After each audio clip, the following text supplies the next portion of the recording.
आजमगढ़ में आम बिचाला, जौनपुर में बोड़ा जी। आजमगढ़ में आम बिचाला, जौनपुर में बोड़ा जी। समधी अपन बहनी बेचे 80 रुपया जोड़ा जी। समधी अपन बहनी बेचे 80 रुपया जोड़ा जी।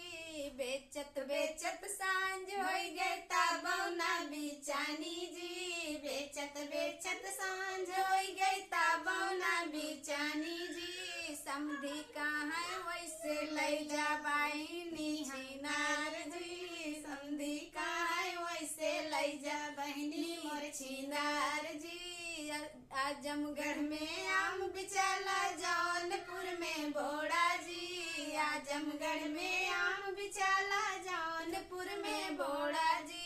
दुल्हे अपन बहनी बेचे 80 रुपया जोड़ा जी। दुल्हे अपन बहनी बेचे 80 रुपया जोड़ा जी।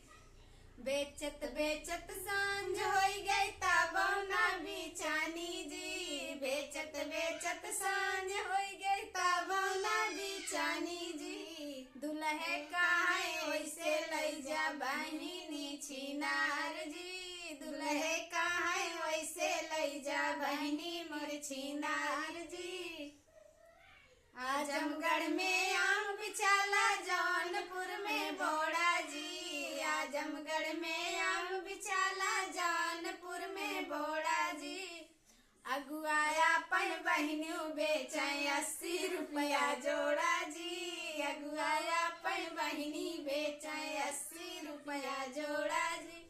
बेचत बेचत सांझ हो गई ताबौना बिचानी जी। बेचत बेचत सांझ हो गई ताबौना बिचानी जी। अगुआ कहाँ वैसे ले जा बहनी मोर छिनार जी। अगुआ कहाँ वैसे ले जा बहनी मोर छिनार जी।